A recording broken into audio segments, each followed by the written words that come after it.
So we've been planning for a while to go hiking on Mailbox Peak. It's a little over 4,800 feet high, and the hike itself is almost 10 miles. We decided to go up the newer trail, which is supposed to be easier, and down the old trail, which is supposedly harder. And let's see. It was around noon when we actually got started on the hike.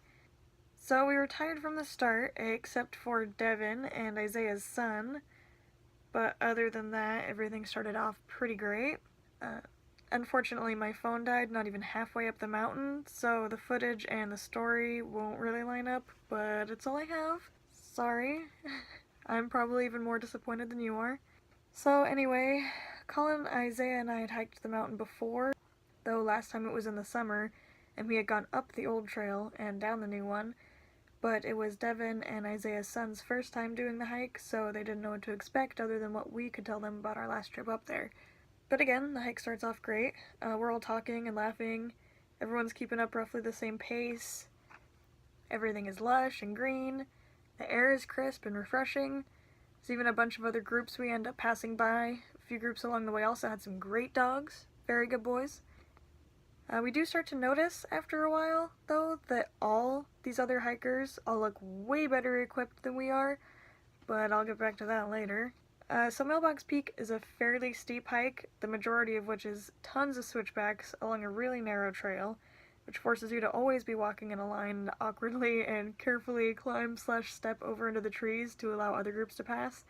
And after a while we weren't keeping pace with each other so well, so it was mostly Colin and Devin in the lead, Isaiah and I at the rear, and Isaiah's son kind of bouncing back and forth between the two spots, which I think is basically how our formation stayed for a while. So finally, we noticed a small bit of snow and a couple of icy patches in the trail, and that's where things kind of started to take a turn. So before we know it, we've left tree cover, and suddenly the whole trail is nothing but snow, packed down to ice from the feet of countless other hikers, and we begin to realize why everyone else seems so prepared. All the other hikers we've seen have like fancy looking REI jackets, hiking poles, spikes on their shoes. Half our group didn't even have tread on their shoes, but we continue up the icy switchbacks.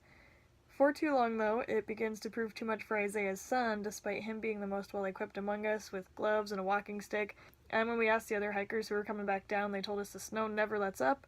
So after a while, Isaiah and his son turned back to make their way back to the van, so it doesn't seem like it's safe enough for the little one. And it leaves Colin and I to guide Devin the rest of the way up the peak, since he'd never seen it before, and Isaiah didn't want to have invited him all the way out there to not see the fabled mailbox. So the three of us continue upwards, the trail growing more perilous by the foot. I'm not even being all that dramatic. We ended up having more than a couple close calls between the three of us, all of them happening too fast for anyone to save you but yourself, but none of us were really taking it super seriously, and since nothing devastating ever happened, all our near-death encounters kind of ended with laughter and a, "Whoa, did you guys see that? It almost fell down the mountain." As we make it higher and higher up the mountain, the trail becomes less packed and icy, where more and more of these way more prepared hikers are turning back, because it turns out it's harder and more dangerous to hike the trail that day than they thought. But our dumbasses keep going, because we figure it's far too late to turn back now. By this point, we're climbing nearly vertically through knee-deep snow, and I'm in the lead now since I'm the slowest, so I wouldn't get left behind, and I'm falling and slipping every step by now, so I'm glad they were behind me. Devin had gotten the gloves from Isaiah's son before we parted ways, and he gave them to me around this point because my fingers were swollen and starting to turn a little blue. It was absolutely freezing and super windy up there. I felt like that scene in Lord of the Rings when they're hiking across the mountains and it gets super snowy and they almost die. But eventually we do make it to the top to marvel in the presence of this mountaintop mailbox. The best part was we had the whole peak to ourselves. When we had gone in the summer, the tiny peak was full of hikers. I took a look in the mailbox and saw all sorts of things. Most memorable to me, though, was a 5-pound bag of jasmine rice. Hikers are always putting new things in and on the mailbox once they finally reach it. Contributing and taking a peek is kind of a reward for making it all the way up there, I guess. They even change their mailbox out every once in a while so it doesn't get too cluttered, I suppose. Last time I signed the mailbox with a Sharpie, but this time none of us remembered to bring a pen. But I did have a Dutch Bros sticker in my wallet, so I put that on the mailbox instead. After a couple minutes, two nice gentlemen hikers joined us at the peak, and they asked us to take a couple pictures for them, and we all joined in a nice chat and a few moments together while we rested and had a snack. It was actively snowing up there, and there was a fantastic view from every direction. And again, I'm really upset that my phone died so early on and I neglected to bring my 2 battery packs. But after a bit, we bid the men a safe trip down and headed off to figure out how the hell we were going to get ourselves safely down. I think eventually we opted just for down.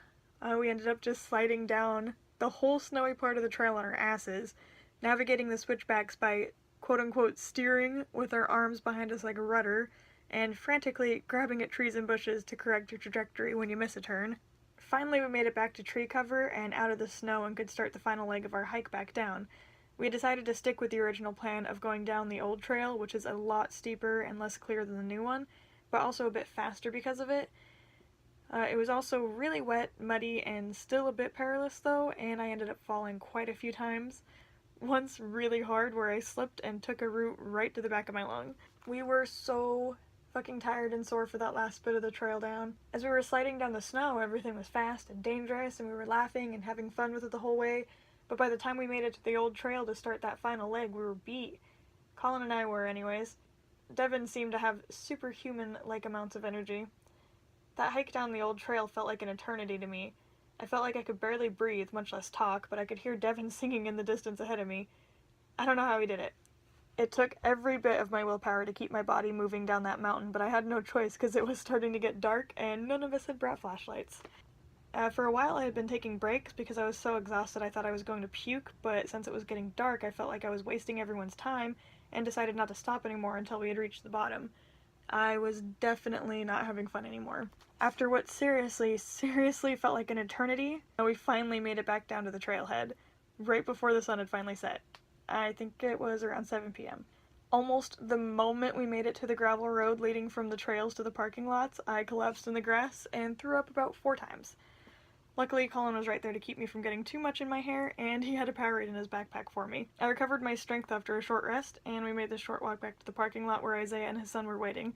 I guess they were just about ready to call someone to go look for us when we finally saw us around the corner. So we all pile back into the van and head down to the little town at the base of the mountain to have dinner before heading home, since the drive's a couple hours. Colin went straight to the nearest mini-mart to get some painkillers though, and we were so sore and tired that we weren't really hungry, so we just had a side of mashed potatoes each to go with our painkillers. The ride home was pretty uneventful. I think I just slept. It was a couple weeks before my body fully recovered from that hike. Maybe I'll do it again next year, but no sooner than that. Well, that's the story of my latest hike up Mailbox Peak. Sorry again for the lack of footage. I'll do better next time, I promise. But thank you guys for watching. I hope you're having a wonderful day, and I will see you all in the next one. Log out.